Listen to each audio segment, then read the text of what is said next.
요한계시록 5장 6절 말씀.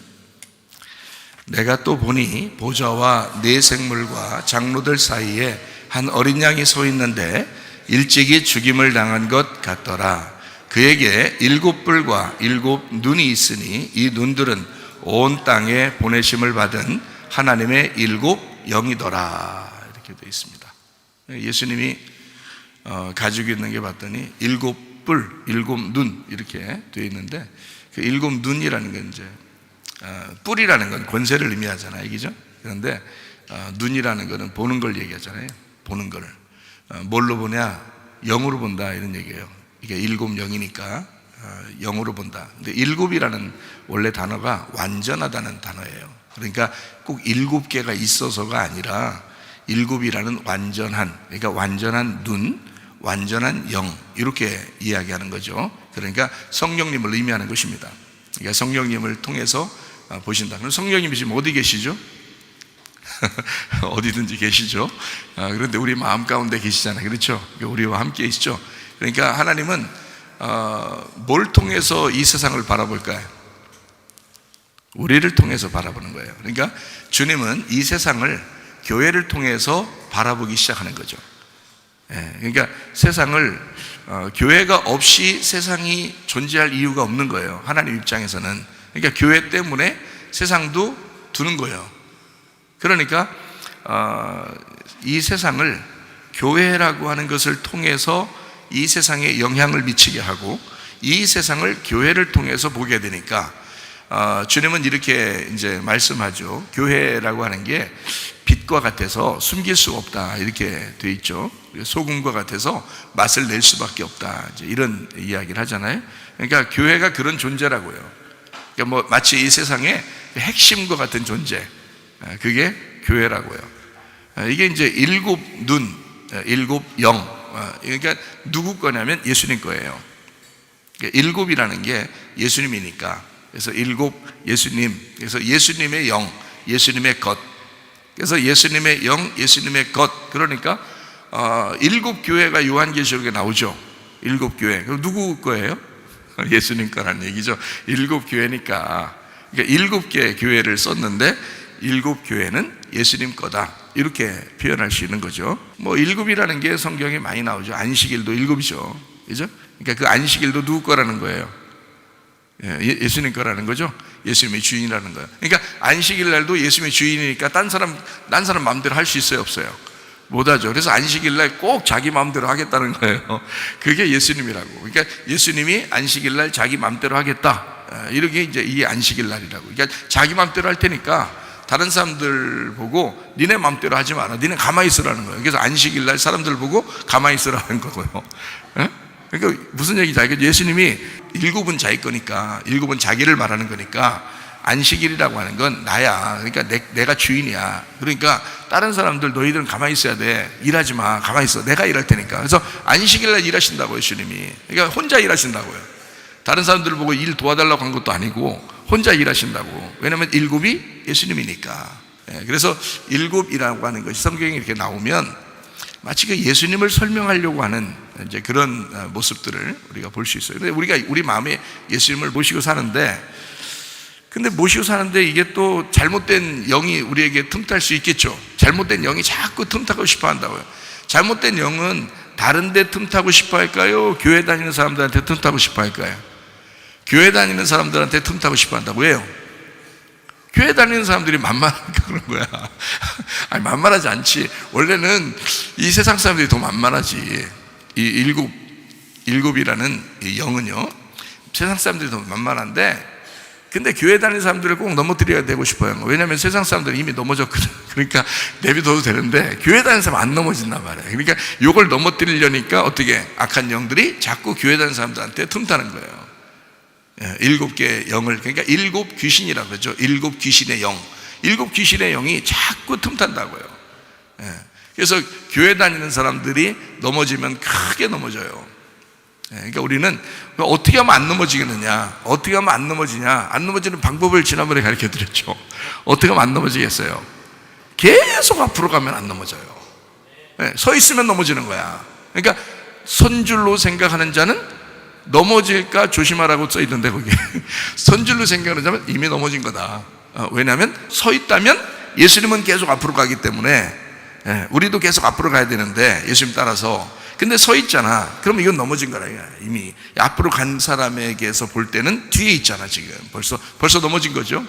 그래서 그런 거예요. 그래서 여러분 가정생활도 교회생활도 어떻게 생활하면 우리가 안 넘어질 수 있어요? 누구처럼 하면 돼요? 양처럼 하면 된다 그랬죠. 양처럼. 양처럼. 양이 뭐라겠어요? 양이라는 단어가 헬라어로 프로바톤이라고 그래요. 프로바톤. 이 프로바톤이라는 단어는 무슨 말이라고요? 앞으로 전진한다 이렇게 표현한 거예요. 앞으로 전진한다. 이게 프로바톤이고 그게 양이란 단어예요. 그러니까 주님은 양의 문이다. 주님은 양의 목자다. 그럴 때 어떻게 표현한 거예요? 그러니까 주님은 앞으로 전진하는 자의 목자다. 주님은 앞으로 전진하는 자의 문이다. 이렇게 되는 거죠. 그러니까 앞으로 전진해야 그 문을 들어가든지 말든지 할 거 아니에요. 그죠? 자꾸 자기는 서 있으면서 예수님이 문인데 그 문으로 들어가 본다고 하는 거예요. 자기는 자꾸 서 있으면서. 안 되는 거죠. 문 앞에서 여러분 교회 문 앞에서 계속 서 있어봐요. 문 열리나? 하긴 안에서 열어주죠. 그런데 안에 뭐 없는데도 밖에 서 있어봐요. 안 열린다고. 문을 열고 들어가야지. 자기가 앞으로 전진할 때 들어가는 거잖아요. 그죠? 문이 있고 내가 이 앞에 있으면 서 있다고 들어가는 게 아니라고. 앞으로 걸어가야 된다고. 다시 말하면 양이 돼야 들어가는 거라고. 프로바톤이라는 전진하는 양, 전진하는 거를 전진하는 그 무엇, 그것이 양이라고요. 양이라는 단어라고. 프로바톤이라는 단어가 양이라는 단어가 따로 있는 게 아니에요. 그냥 프로바톤, 이게 양이라는 단어예요. 그 말은 전진한다 이 말이에요. 그러니까 전진하는 사람의 목자다 주님이. 전진하는 사람, 그 양의 목자가 되신 주님이고 전진하는 사람의 문이다 이거예요. 그러니까 전진해야 들어갈 수가 있다는 거야. 천국도 양의 문이 하늘 문이죠. 그게 천국 문이죠. 그 천국 문을 누가 들어가요? 전진하는 사람이 들어가는 거예요. 그래서 천국은 침노한다 그렇게 되는 거예요.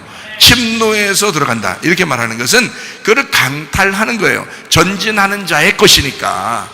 그래서 계속 앞으로 나아간다 이렇게 말하는 거죠. 자, 주님은 자기가 7이니까 항상 7이라는 숫자가 성경에 나오면 예수님이 어떻게 해? 이건 내 거야 이렇게 한단 말이에요.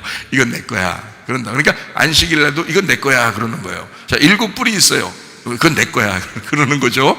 그러니까 다른 사람이 괜히 그 흉내내면 안 되는 거예요. 7 눈이 있어요. 그러면 이거 내 거야 그러는 거예요. 주님은 다 누구 거니까? 예수님 거니까. 7이라는 숫자가 나오면 일단 예수님이니까 자기가 자기 거라고 그러는 거예요. 성경 창조가 몇 개로 이루어졌다 그랬어요? 6개로 이루어지고 마지막 7번째에 이제 안식하셨다 그러죠. 그러면 창조를 우리가 6일 창조했다 이렇게 보통 얘기해요. 7일 창조했다 그렇게 얘기해요. 보통 7일 창조했다 그래요. 왜 그러냐면 첫 번째부터 시작해서 6번째까지 하고 7번째에 완성을 했기 때문에 완성까지 가야 창조가 끝나는 거거든요. 그러니까 이게 안식이라는 게 하나님이 하셨다겠죠. 창조가 끝나서 완식하셨다. 거기까지가 7이라고요. 그러니까 하나님이 완성하셨다 이 말이에요. 그러니까 첫 번째는 끝에고요. 끝에는 첫 번째예요. 머리가 꼬리고 꼬리가 머리라고 그랬죠. 머리가 꼬리고 꼬리가 머리예요. 분명히. 그러니까 사람은 자꾸 꼬리 되려고 해야 돼. 자꾸 머리 되려고 하면은 꼬리 된다니까요. 근데 자꾸 꼬리가 되려고 하면 어떻게 해? 머리가 된다니까요. 이 사람 봐요. 예수님한테 예수님 나 죽여주세요. 나 죽여주시옵소서. 자꾸 그러면요 하나님 살려줄까 안 살려줄까? 살려줘요. 나 살려주시옵소서. 그러면요 죽여. 이게 죽여주시옵소서. 그러면요 살려준다고. 그러니까 꼬리 되고 싶어요 그러면 자꾸 하나님 머리 만들어 주신다고요. 근데 머리 되고 싶어요 그러면 어떻게 해? 자꾸 꼬리로 내려. 지팡이 얘기했죠. 지팡이. 출애굽기에 보면 모세가 지팡이 들고서 어떻게 산에 올라간다 그랬죠. 어떻게 지팡이 어떻게 해요? 지팡이 이렇게 생겼을 거 아니에요. 이렇게 위 머리를 들고 갔을 거 아니에요. 얘기죠. 머리를 들고 갔어. 그랬더니 하나님께서 산 꼭대기에 산에 올라가니까 하나님이 그 지팡이 놓으라고 그래 안 놓으라고 그래?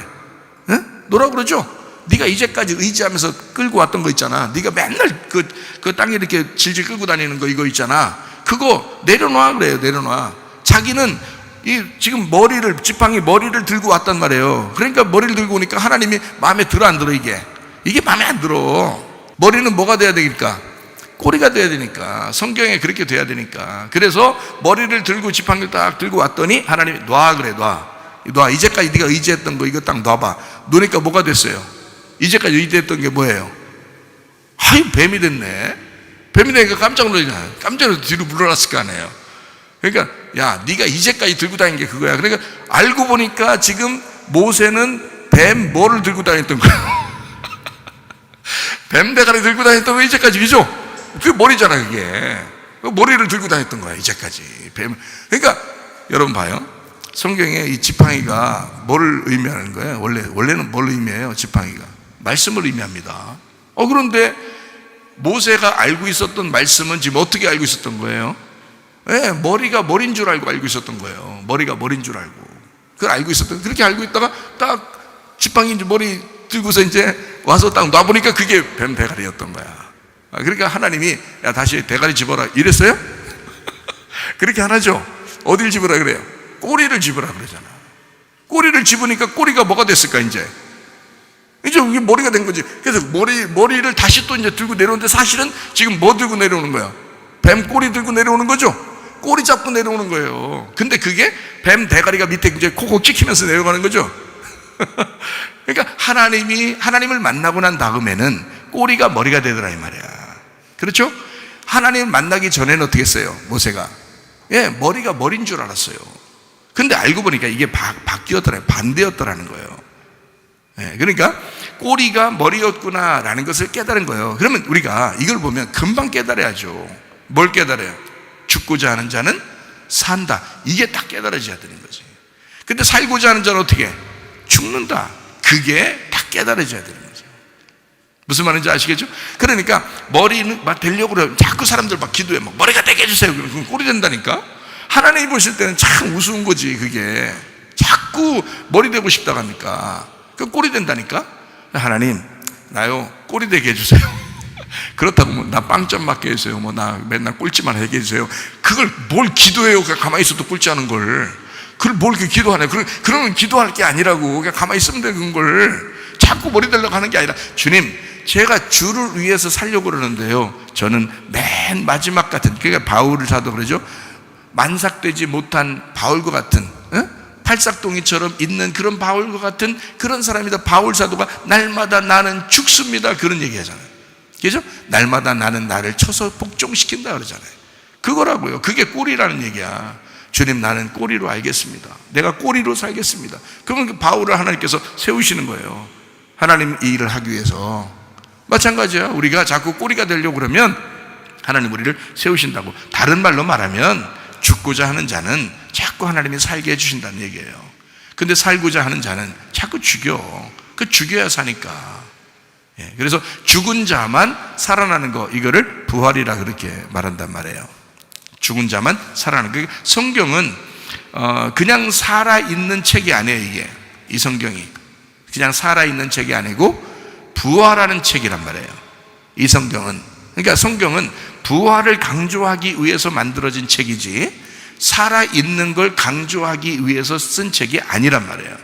그러니까 사람들은 다 머리가 되려고, 그렇게 살아있으려고 그렇게 성경을 보면서 생각을 하지만 하나님은 이 사람이 엎어져야 된다는 거야. 꼬리로 엎어져야 된다는 거야. 그러면 다시 살려주겠다는 거야. 그 꼬리를 머리 만들어주겠다는 거예요. 그러니까 부활이죠. 그러니까 살아있는 자를 죽여서 요거를 부활시켜서 생활하겠다는 거예요. 그러니 이 사람이 회개했으니까, 죽었다가 살아났으니까 그 사람이 함부로 살겠어요? 인생을 함부로 못 살아요. 죽었다 살아난 사람은 금방 이 얘기하면 돼요. 너 지난번에 회개했지? 그러면 끝나는 거야. 너 지난번에 죽었었지? 그러면 끝나는 거예요. 그러면 그 사람이 더 이상 어떻게 못하는 거야. 왜냐하면 날마다, 그러니까 바울도 날마다 자기를 쳐서 복종할 수 있었던 것은 그게 떠나질 않는 거예요. 자기가 옛날에 그렇게 못된 짓을 못된 짓이 아니라 자기는 정말 율법에 충실한 자였어요. 율법에 충실한 자였는데, 그게 하나님이 볼 때는 못된 짓이었단 말이죠. 하나님 보실 때는 자기는 정말 위대한 일을 했다고 생각하고 잘했다고 생각했는데 하나님이 보실 때는 너무 형편없는 짓이었다. 이거를 주님 만나고 보니까 이런 초등학문 같은 것들을 다 버리게 되었다. 율법을 다 버리게 되었다. 자기의 그 열심을 다 버리게 되었다, 이 말이에요. 그러니까 율법, 자기의 열심, 자기의 노력, 자기가 알고 있는 지식, 이런 것들을 버리게 되었다. 그리고 다시 깨달은 거죠.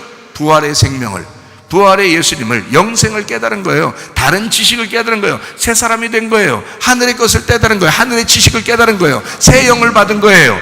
그러니까 이 사람의 삶이 바뀐 거야. 진짜 그리스도인들은요, 부활한 삶을 사셔야 합니다. 그냥 살아있는 삶이 아니라 부활한 삶을 사셔야 돼. 주님을 만나면, 주님 제대로 만나면 부활한 삶을 살게 돼요. 저도 얼마나 율법적이었는지 몰라. 옛날에는요, 엄청 율법적이에요. 근데 주님 앞에 정말 죽고 난 다음에 살아나니까 이건 뭐 도대체가 뭐 언제 죽으라도 죽을 것 같고 말이에요. 그냥 언제 그냥 뭐 나태내고 싶은 생각도 하나도 없고, 누구한테 뭐 그냥 자랑하고 싶은 생각도 하나도 없고, 뭐 그냥 그렇더라고. 그냥 아무것도 필요 없더라고. 그냥 나 하나 잘 사는 거 말이에요. 나 하나. 그러니까 죽었다 살았으니까 주님 오라 갈 때까지 잘 그냥 살다 가면 되겠다, 이런 생각밖에 안 들어요. 언제 죽어도 그래, 여기까지인가 보다, 이런 생각이 들고요. 실제로 내가 몸이 아파서 죽을 뻔했잖아요. 그리고 모든 것이 다 망가졌어요. 그래서 모든 것들을 다 잃어버린 사람이에요, 제가. 이랬다가 다시 주님께서 회복시켜준 사람이라, 이건 부활의 영을 받은 거라고, 부활의 영광을 받은 거라고요. 그러니까 그때를 잊어버리라고 해도 안 잊어버려진다고, 이게. 그걸 은혜라 그러는 거예요. 은혜 받았다, 이러는 거예요. 그러니까 율법을 충실하게 내가 가지고 있었는데, 어느 날 주님 안에서 보니까 이 율법적으로 내가 하던 모든 것들이 죄였더라, 이 말이에요. 이걸 깨달은 거다. 그 다음에 은혜를 깨달았다, 이거야. 은혜를 깨달으니까, 진짜 은혜를 깨달으니까 참 자유가 뭔지를 깨닫는 거예요. 그리고 내가 그 자유 안에서 내가 무엇을 선택하는 것이, 이것이 하나님의 뜻인가를 기도하면서, 기대하면서 내가 선택을 하게 되더라. 그러니까 참 자유 안에서 선택한 거니까 책임감이 있죠. 그 책임감을 가지고 내가 살아가는 거예요. 이거를 내가 순종하는 겁니다. 그러니까 옛날 때 뭐 율법적으로 막 만약에 기도했다, 예를 들어서, 그러면 지금 기도하는 거는 기도하죠. 거의 뭐 비슷하게 하죠. 하는데 근데 그때의 마음하고 마음이 다르다는 거죠. 마음이 달라요. 그러니까 이게 죽었다가 살아난 사람들의 마음이 좀 다르더라는 거죠.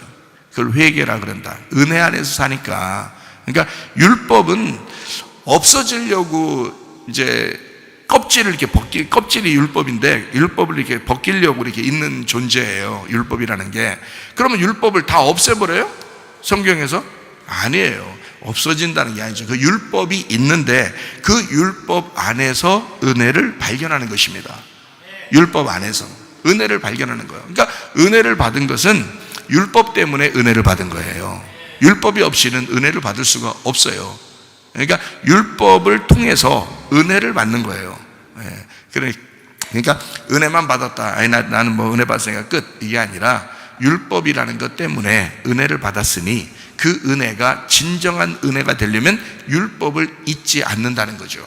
그때의 사정을, 그때의 마음을 잊지 않는 거죠. 평생 잊을 수가 있나요, 그게? 자기 마음에 그렇게 사무치도록 왔는데, 생명과도 같은 것을, 그러니까 생명과 바꾼 건데요, 그것을 어떻게 잊어버릴 수가 있겠냐고. 잊어버릴 수가 없죠. 그러니까 언제든지 주님 안에서 내가 있기를 원하는 거죠. 다시 말하면 주님께 매여 있기를 원한다, 그 말입니다. 주님께 매여 있기를 원한다.